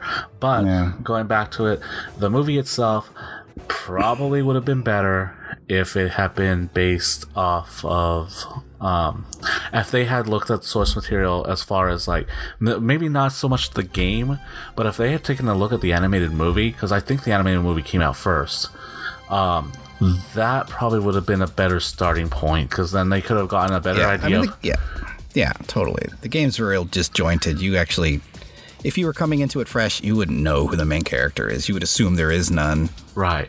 And then even if you beat the game with all the characters, you wouldn't actually know what's the real storyline because they all branch off into different directions. Right, and even with the movie, I mean, even the animated movie itself squeezes in all the characters also, but they do it so sporadic and they're all cameos. Yeah, most are cameos, yeah. And so, which is fine. If they had followed the movie and then left out some of these characters, from those cameos, I think they could have had a pretty decent film. Yeah. So let's see what we got going on here, because everybody's got a plot point. Yeah. So Guile he's in the military, but it's more like a UN special forces. He's not necessarily specifically American military. He's like the American branch of like the UN military. Right. Cammy's his best friend because she's in the British part of the military. Sure. Okay. Whatever. I can see, looking at the way she looks, I can see why you would think that. Play the game next time. So there's that. Ryu and Ken are like these two scoundrels who are just going around diming people out of money, I believe. Oh my god, yes. And they just kind of get roped into this tournament somehow because Sagat invites them in, and I don't know if it's supposed to be a tournament, but yeah, somehow they wind up on Bison's side. So they actually are bad guys for a good chunk of the movie. Yeah. Your main characters from the video game are bad guys for a good chunk of this movie. Right. Which, again, I'm sorry, I'm getting off topic on this part, but it's how am I going to squeeze in the rest of these plot points if you keep interrupting me? I know, no, but it just kind of got to me. We're talking about how they got Van Damme playing Guile, the American, who's supposed to appeal to American audiences. I was just thinking about this because remember the cartoon show. Remember they had a cartoon on USA? Show? Yeah, which wasn't bad. Yes. Go ahead. It wasn't bad, but it's better than the movie. I remember they did this with an episode with Ken being the one who defeated Akuma instead of Ryu, and I was like, "Yeah, he could do it." Why are you doing this? I think about the only thing they got accurate with Ryu is his battle with Sagat. And, by that time, they were... Well, no, even the alpha games, I think, hadn't come out yet. No, they had. Yeah, because Guy shows up in the cartoon, right? Well, yeah, but that was based off the Final Fight episode.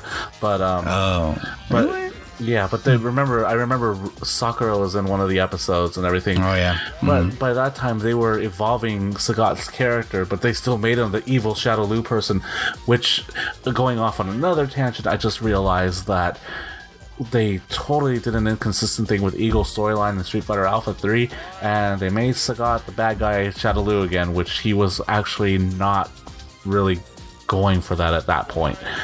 Anyway, from what I understand, I'm going way off topic, but yes, you are. The whole point was that the whole appealing to the American audience, they kind of decided not to follow the source material. That's my point. All right. Ryu. Moving on. Kick-ass, girl power, lead detective in the Hong Kong police. Chun-Li is now just a news reporter whose cameraman is Ultra Sumo. No, it's Ultra Sumo champion E Honda. Samoan, by the way. Samoan. Yeah, he's Samoan here. Yeah, so I don't know how he has the name Honda. Whatever. They're all from that direction, right? So whatever. No one's gonna know. Right. And yeah, doesn't Balrog's like her driver or something like that? I thought he was a cameraman also. I was pretty sure it's E Honda's the cameraman. I don't remember him holding the camera. And I remember one time he rips off his Hawaiian shirt so that it falls down, draping around his waist, looking kind of like a sumo ogi. He did. I guess he did sumo stuff. I don't know. Oh, he did. He ripped off his shirt so that it fell down and it looked like he was wearing what he wears in the game. Right, I remember that. Because again, they have to explain everything. They have to explain every single thing in this game. Even though most of it is just like, well, that's just the way they are. They felt the need to have an explanation for it. Yeah, it was pretty bad. It's just, again, T-Hawk's in the military too, isn't he? T-Hawk was in the movie? No, isn't he in the military? Wasn't he just like one of the soldiers? That's right. He was in it too. I forgot all about that. He's another person in the UN military for whatever reason. Mm-hmm. And Bison's just trying to take over the world. It's pretty standard stuff, but he's got magical boots. They're not magical. It's like scientific, but that make him fly very, very slowly. But apparently that hurts when he hits you, which I guess is supposed to replicate his Psycho Crusher. Of course. Of course. But no psychic energy, no psycho energy, and his suit can also revive him if he's killed. Yeah, his suit can perform CPR on him specifically. Hey! Don't knock it. It makes him the last boss twice in the game. Maybe they were just predicting Gil ahead of time. Maybe, who knows? Maybe that's where they got the idea from. Yeah. So let's see here. Dalsim is a scientist who's working on like a Incredible Hulk-like genetic mutation on Guile's best friend, Charlie, who we might know as Charlie, also sometimes called Nash, who eventually, due to an explosion in this science lab, turns into Blanca. Well, because in the movie his name is Carlos Blanca. Yes, that's right. Who is also, I mean, I said he's Guile's best friend, so that would signify that he is also a member of the UN military. Exactly. They're all in the army in this movie. I guess. Dalsim has his hair at the very beginning, and he's just in a lab coat. He's just a regular old scientist. After the explosion, his shirt is blown off. His hair is completely singed off, so now he's bald. That's why he's bald. Because we need to explain why he's bald. I thought he ritualistically got in the makeup and costumes. Well, the only time he looks accurate in the movie, and it's so he can perform a ritualistic sacrifice. Yeah, that made no sense. No. So Ryu and Ken, when they're changing for the tournament, they're just given red and white gis. Mm-hmm. They never Hadouken. No. Once. No, let me explain this. Let me explain this because I know what you're going to try and say. Whatever that was, it's not a Hadouken. There was a flash and his hand did the motion. It's a Hadouken. So at some point, they just decide that, okay, we're good guys now. We made a mistake. There's a big fight that ensues at the end. They fight bad guys. At some point, yes, Ryu. It was Ryu does the Hadouken's motion point blank into somebody's chest, and that makes a flash, and that hurts. And then Ken, to some other bad guy, does the wimpiest looking jumping uppercut you've ever seen, which I guess is supposed to be the Shoryuken, the ultra devastating Shoryuken. It's just this little jump uppercut that he does. Contrary to popular belief, it's Michelangelo's Rising Thunder. Oh, okay. Tournament fighters. Cool. Tournament fighter reference, people. Just in case you didn't know. I think our first tangent is just going to be, in quotes, gaming tangents, comma, people. Yeah, pretty much. It's going to be for sure. Yeah, so clearly they did a bang-up job there. What I was going to say about the DVD and everything is that I actually had the DVD for this movie, and I listened to the commentary. Did your parents ever let you back into the house after you got rid of it? Only if I promised to trash the DVD. Yeah, well, yeah. I'm sure that was the #1 stipulation. Yeah. No, I listened to the commentary on the video, and I was just... the most boring... even the commentary was boring, because it was just a director. And literally, I kid you not, there's like long moments of silence. And, you know, and he's taking swigs from his flask. I think he was, because he did not sound right. And he's like... Now, in this scene here, I wanted to get so-and-so here. I think he even mentions Fei Long and why he didn't include him in the movie. And it's like, oh, okay. It was like, of all the people I was worried about was Fei Long, because there weren't enough characters in this movie to begin with. Couldn't you squeeze them all in? Yeah. I wanted to see that lady who dances in the background in DJ's stage. Oh, I know. Where was she? I know who you're talking about. See? She stands out, right? The one who's like... What? She's got her... Yeah, exactly, that dance. You can't see it, but I'm doing the dance that the lady's doing right now. I think they picked up on it. It's okay. Yeah. Are you doing commentary for the podcast? I'm doing commentary, This yeah. is the commentary track? No, commentary track would be... So right here at this point in the podcast, I'm doing the dance from the lady from DJ's stage. It's getting a pretty good laugh, I think. I wanted to work that in. Right. So, anyway. But you know what? To at least redeem this movie, at the very end, there's a giant wide shot of everybody, and they all do their win poses from the game at the same time. Hey, don't forget Chun-Li laughs too. Street Fighter the movie. Yes. Credits. Yeah, and then the credits, it still doesn't end, because during the credits they have the radio announcer talking, and I guess he's been sarcastic throughout the whole movie. So he ends with a little bit of sarcasm about opening a bottle of Diet Coke. I don't get what the point of it was. There was a radio announcer? Yeah, it was kind of sprinkled in throughout the movie, and I remember him at the end. Man. And I was just like, why do we need this guy? You definitely have the DVD, because you remember way more of that than I do. I had the DVD. I exercised my collection of it. You shaved your head and painted yoga paint all over yourself in order to get rid of it. I did. I must remain here for my abomination. Yeah, that's right. That's right. I have to stay here in the explosion, and then I don't die, so it didn't matter. But the DVD is destroyed. The movie's so dumb. Yeah. So what do? I get Legend of Chun-Li. So the fall of Chun-Li is better. Explain. So it's not Ming Na Wen. I mean, this is already... It was like 12 years later, wasn't it, that they made it? Something like that. But I mean, something crazy. Honestly, it has been a while since I've seen it. I actually have the movie on Blu-ray. But it gave Chun-Li a backstory, and her searching for her father, and Bison, who I do not remember who the actor was, but how'd you call it? How Bison? Of course. Yeah, not Raul Julia. They did not bring his corpse back to do this movie. May he rest in peace. May he rest in peace. They should have buried him in that suit. Yeah. Oh god, maybe it would have resurrected him. No. Oh my god, I'm going to hell for all this.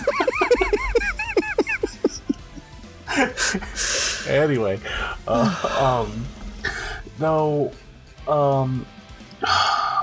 it's been a while since I've seen the movie. I just remember it being structured better. So it at least sounds like it's following Chun-Li's storyline of trying to find Bison because he killed her dad. Yeah, well, he's actually still alive in the movie. Spoilers. He's still alive in the movie, and he kills her. He kills him in front of her. Ooh. So, and they go into his backstory. They even incorporate like some of Street Fighter Alpha into this. Oh, the only change I don't like is that you know how in the Alpha series he has a link to Rose. Mm-hmm. Yeah, in this they make Rose his daughter. And Rose is supposed to represent the last bit of innocence that Bison had, because what he did was he killed his pregnant wife and put the last of whatever innocence he had into Rose. Mm-hmm. And just became pure evil. But he wasn't like evil like this Bison in the Street Fighter movie, Yeah. He wasn't fun Bison, he was more serious Bison, Yeah. But they tried to give it a more realistic approach to it. You still had that's honestly kind of a compelling story. Yeah, I mean I like that. It's really interesting what the direction they were trying to go in that. And then it had I don't know who the girl was, but she was played by Bloodgood. I cannot say the name. Rose? Moon Bloodgood. No, not Rose. This girl. She was like, because Charlie's in the movie also. Mm-hmm. And they had the decency to call him Charlie Nash. Thank God. Nice. Mm-hmm. He's played by Kevin Kline. Interesting choice. He's of course on the trail of Bison. He doesn't get killed or anything like that. Mm-hmm. Gen is training Chun-Li to become a better fighter and whatnot. They only mention Ryu. He's not in the movie, but they mention him. It's kind of like, hey, if there's a sequel, we'll probably base it off Ryu and he can fight Chun-Li, that kind of thing. They kind of did a Marvel thing where they're just kind of name dropping something that may happen later. Right, exactly. Yeah. And then you had a Taboo from Black Eyed Peas playing Vega. Oh, God. Wait, what? Yeah, he was Vega. And he didn't do such a bad job. But you know who they got to play Balrog? And Balrog right. Michael Clark Duncan. That's good. I was gonna say just straight up hire Mike Tyson, but yeah. Yeah. No, that's a good choice. They got him to play. He's pretty good at playing the bad guy. Yeah, he is. So, may he also rest in peace. Yeah, exactly. Street Fighter movies, stop killing people. Yes, please. Overall, I'm not going to sit here and say it was the greatest movie, but especially when you compare it to the original Street Fighter movie, it's not a bad movie. It does sound better. I honestly think that a lot of people didn't give it a chance simply because they still had the Van Damme movie in their mind. Because it was several years along, but Street Fighter already had that bad reputation. That's just all. That was a real bad taste that took a long time to get out, man. Yeah. It was. Ugh. But it's still not as bad. I'm completely skipping a movie here because I actually thought the first one was good. Mortal Kombat Annihilation. Oh, good. So we're gonna skip. So that's exactly where I was gonna go, anyway. So good. Yeah, but no. Let's. Nah. Give the devil his due. All right. Don't skip over it. So, which came first, Mortal Kombat or Street Fighter? I believe Street Fighter came first. I believe Street Fighter. Okay, good. So the groundwork had already been set for shitty fucking movies based on video games, right? Fighting games. So our expectations were low. Right. Mortal Kombat came out, and lo and behold, it actually wasn't that bad for the time. It is very much a 90s movie. That movie does not live up to it. It does not hold up this day. It's dated, but... It is so dated. But Ed Boon definitely had his hand in it. It remained true to the story as best it could with what it had. And it's not that bad for what it is. There's a lot of memorable stuff in that movie. Obviously, the song... Right. Everybody knows that Mortal Kombat song, so that got big because of the movie. Which was big because of the game, but... I still say the Shenlong, your soul is mine. Mm-hmm. Like, I'll still quote that to this day. That guy who played Liu Kang is awesome. He is. That guy's so good. The guy who played Johnny Cage, I really liked him. Like, he totally just had like that complete smug jackass delivery to everything. And of course, Bridget Jones, easy on the eyes. Bridget Wilson. I corrected myself. Yes. Yeah, no, definitely. That was the... Even Christopher Lambert as Raiden, which after just getting over how weird of a casting that was, yeah, like you actually liked him and you missed him when they recasted him later. Oh dear God, yes, I'm like dreading getting into this topic now.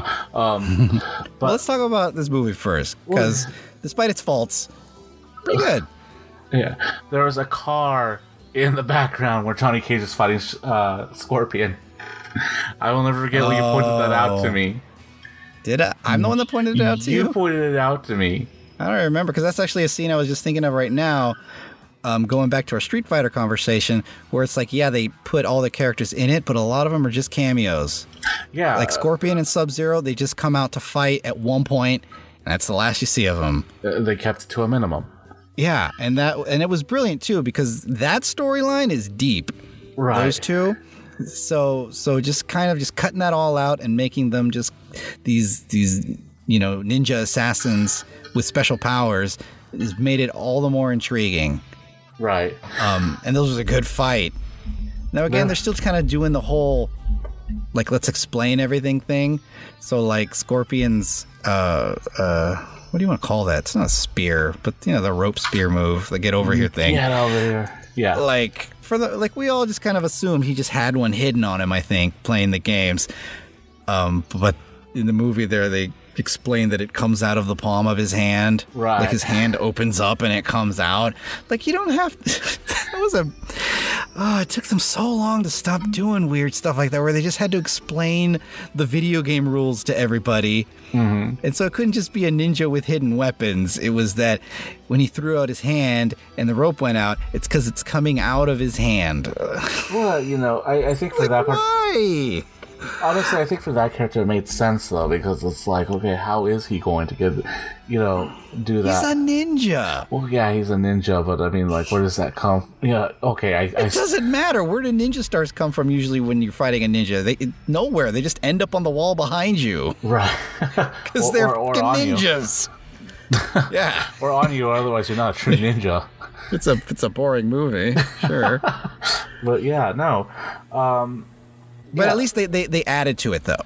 Like, if it's coming out of his hand, okay, fine, let's give it a bit more. And so it would actually home a little bit on the opponent. And it had, like, this weird opening and closing clasping, almost like a mouth on it. Right. So they at least added to it. Like, they gave it a reason to be mystical. Mm-hmm. It's not like Street Fighter where stuff just happened just because we have to make sure we show all the stuff from the game. Hadoukens, yeah, that's exactly what I was thinking of. Well, yeah. So in that respect, I allowed it back then too. So no, it wasn't a bad movie. I don't think it was a bad movie by any means. It's still one of my favorite movies to this day. But I think what I liked really about that movie was the rivalry between Kano and Sonya, because I thought that was played out really well. Mm-hmm. And I didn't really understand it in the game that she was after him, because back then I didn't pay attention too much of the story, but I thought it followed the game pretty accurately. I mean, even Goro, for the time, I mean, now it's a little, you can totally tell, super ridiculous, yeah, right. But I mean, they were managed to put him in the movie, and they made him 4 arms and everything like that. I mean, that back then you didn't see anything like that, so it's like, oh wow, that's really cool, right? Of course, going on your accuracy tangent, Johnny Cage does do the nut punch to Goro of all people in the movie, and in the video game, Goro's the one person that move doesn't work on. I never knew that. That's probably why I didn't bitch about it. Okay. But yeah, so that was always weird. I was lucky if I could get to Goro. I'm terrible at Mortal Kombat. Oh, okay. But yeah, and then the sequel comes out. And we were all excited because that first one was good. Exactly. And right away, something happened along the way. And it's sad, too, because it literally picks up directly from where the last one left off. Like, the literal last scene of the last movie is the first scene of this next movie. So you're like, okay, it's just going to continue on with this awesomeness. No. Oh. Boy, were we wrong. Oh, my God. What happened? Well, first of all, the cast changes didn't help. Yes, just magically, Christopher Lambert's face is different. Right. Same thing with Sonya. Same thing with Johnny Cage. It's like they didn't even try at this point to get anybody who looked like them. In fact, I think Johnny Cage, like, he looked bigger and buffer, and I was like, dang, he, like, went on steroids that went into effect immediately. Yeah, it's just Liu Kang is the only one that came back, isn't he? And Talisa Soto for as Katana. Oh, really? Yeah. Okay. Which I always thought was weird that she was in the first one because I was like, oh, they're basing it on the first one. But then again, she was the only character from the first one that was, from the second game that was in the first one. Yeah, not even the guy who played what is that guy's name? The last boss. Shang Tsung? No. Shao Kahn? The Shao Kahn. Mm-hmm. The guy who played Shao Kahn at the end of the first movie isn't the same guy who plays him in the next movie. So even he's different. Really? Yeah. That's surprising. Yeah. Considering everything else, oh my god. I remember being so excited to see this movie, okay? I was supposed to meet my friend to go see this. Mm-hmm. And I was really thirsty. I didn't want to pay for, really expensive drinks then, which by today's standards were actually very cheap. So I went to Jack in the Box. Okay. Mm. This was after the whole E. coli thing, so they took forever to make their food. They still take forever to make their food. Mm. I just wanted a drink. I waited. So why did you order food? I have no idea. But no, I didn't order food. I just ordered a drink to the drive-thru. Oh, you're waiting for everybody else's food. Okay. Right. And by the time it came to mine, I was like, I am going to miss this movie. I really want to see it. I drove off without getting the drink or paying for it. The lady's like, sir, you forgot your drink. Like I didn't know. Mm-hmm. And I booked it to the theater. And I made it just in time. Go see the movie. My disappointment was almost instantaneous. Maverick. Yeah. How do you like my animality? Oh, don't even. I hated that line. Do you like my animality? Oh, God, I cringed when I heard that. It's that whole thing where we just have to explain everything. Everything that was in the game, we need to explain it. There needs to be a reason. I cringed. I had chills. Not the good kind of chills. I was just like, this is crap. The Sonya's sudden revenge-driven plotline for Johnny Cage, who she didn't give a shit about in the first movie, except for like maybe the very end she kissed him, and that's about it. But she's acting like she was the love of her life. I hated that. What was the other thing that I hated at the end? I'm thinking of the biggest things that annoyed me in this movie. At the very end, when he's fighting Shao Kahn, Liu Kang's fighting Shao Kahn, and he's trying to channel into his animality. He's like, I can feel it. And I was just like, no, what the hell is happening? Yeah. God, I remember Sindel being terrible in that too. Yeah, that's right. Sindel was in that movie. I was like, how can I forget she had a central... She had a pretty big role in that movie. I remember, what was the other thing I remembered? Can you tell it's getting late because I'm getting sleepy? Yeah, no, it's fine. Jesus, I can't remember the other point I was going to make. But, it's terrible. It is. Jack's appearing out of nowhere. Like, oh, did he? I don't even remember. Yeah, it was like I remember he had a cameo in the first movie at the very beginning, right? And then all of a sudden, like, she finds him in this lab. Like, okay, wait, but you never left the other world, so why is he in this world? And all of a sudden, getting this arm treatment or whatnot? It made no sense. How do you like my metal arms? I had to put metal arms on so I could fight, but now I've got metal arms. Mortal Kombat 2, everybody. Was it Mortal Kombat 2 where he had the... No, it was the third one. He had the metal arms. Oh, yeah, you're right. Yeah, I met that guy, by the way. I met several of the video game actors at Comic-Con last year, Wizard World Comic-Con. Oh, I was actually going to ask, at the same time you met the Green Ranger? Yeah, actually. The Green Ranger's actually a really cool guy, people. Don't knock... Yeah, no, it seems like... Don't knock him because of Power Ranger Pass. He's actually a really cool guy. People. Platformers. Well... but, yeah, I remember being underwhelmed, and that's it. Like, talk about a movie that I haven't seen for a long time and don't remember. Like, that's it. Like, the first Mortal Kombat was so full of excitement, like the pacing, the action, the accuracy. It was all very well done for, you know, what they had to work with. One of the things I really liked was they'd really pump you up for all the fights. Right. Like, there was always a lot of build up and anticipation to the fights, and then they got to the fights, and the fights were awesome, and it really always had this really good music, often kind of relying back on that old Mortal Kombat techno song or something that sounded like it. Like, it would just get you pumped, and then it would let you breathe for a little bit, and then it get you pumped again.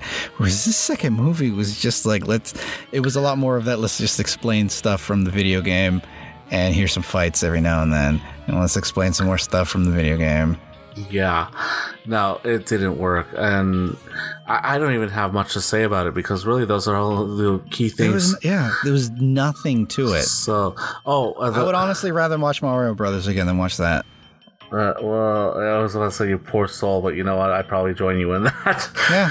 No, it's again, just... at least Mario Brothers has Bob Hoskins and Dennis Hopper, like... Right. This movie, though, it's just... it was total garbage. Like, I remember coming out of the theater... I wasn't disappointed. This is the first time I ever got mad about a movie. Like, legitimately mad because of how terrible it was. Yeah. So...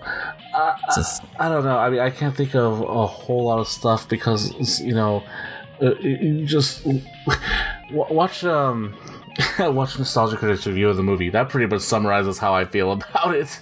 Because it's that bad. But like I said, biggest problems with that: Sonya's sudden love for dead Johnny Cage. Do you like my animality? And I can feel it.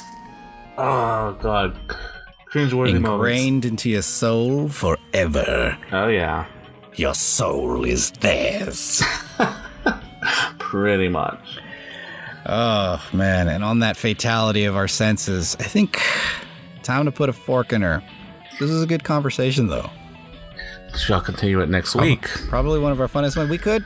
We'll probably keep going on this. It'd be fun to maybe do a whole episode, just doing all the horror games that have been made into movies. Which is at least there's a shit ton of Resident Evil movies, the Silent Hill movies. Mm-hmm. I feel like there's probably even more than that. Probably. I know there's Silent Hill. There's Resident Evil, there's Alone in the Dark. Oh, that's right. There was, which I hear is awful. We have to watch that though before House of the Dead. House of the Dead. See, yeah. Oh, there's tons. Yeah. So we'll do more. We'll probably do more modern. I'll probably modern takes too that we've seen. I'll probably have to watch these because like I've only seen the first 3 Resident Evil movies. I've not seen. Yeah. I've only seen Silent Hill, the original Silent Hill. And every other movie we mentioned after that, I've not seen. Well, we'll get to it. We'll definitely revisit this topic again in the future at some point. It was fun. Yeah, definitely. Definitely fun. Kind of... Never mind. No, I'm not. I don't want to see any of those again. But except for Mortal Kombat, I wouldn't mind watching that again. But yeah, no. That'd be a lie if I said I wanted to see those again, because it's not true. Yeah, well, I actually want to go back and watch Legend of Chun-Li again, because... I would check that out, honestly. Yeah, it's not as bad as people are making it out to be. That's the thing. You can bring it next time you come down. Yeah, that's true. I may even have a digital code for it, actually, now that I think about it. So, I don't know. I'll check it out. Yeah. All right. Well, ladies and gentlemen, thank you again for joining us for yet another episode of the Gaming Tangents podcast. We're always happy to have you here. Tell your friends, tell your neighbors, tell your congressman. Like, subscribe. Please do. This Thumbs up. More important than the presidential elections, people. Yeah, most things are at this point. Anyways, so as always, if you want to keep the conversation going, you can now find us on YouTube. Those episodes have started to go up. For this time being, I am releasing the backlog, one episode every day leading up to episode probably 12, I think is where they'll start coming out at the same time as the SoundCloud episodes, but you can always find us on SoundCloud, soundcloud.com/gaming_tangents. Search for us on YouTube again. You can keep the conversation going on YouTube with leaving a comments. Please subscribe, like, hit that thumbs up button. You can also, of course, engage with us on the Twitters at CrossPlat Show and also on our Facebook page, facebook.com. I believe it's the cross platform. Yeah. I believe. Yeah. Are we on iTunes yet, sir? I'm putting you out in front of the firing squad. We will be as of tomorrow. All right. Aside from that, you can still find us also on Stitcher and pretty much any other podcast, Burberry, and all those other podcasting services out there. And that's it. Yeah, just keep looking for the future. We'll see you again next week. I am very depressed and Menji. I am even more depressed, Maverick. Go watch a good movie, please.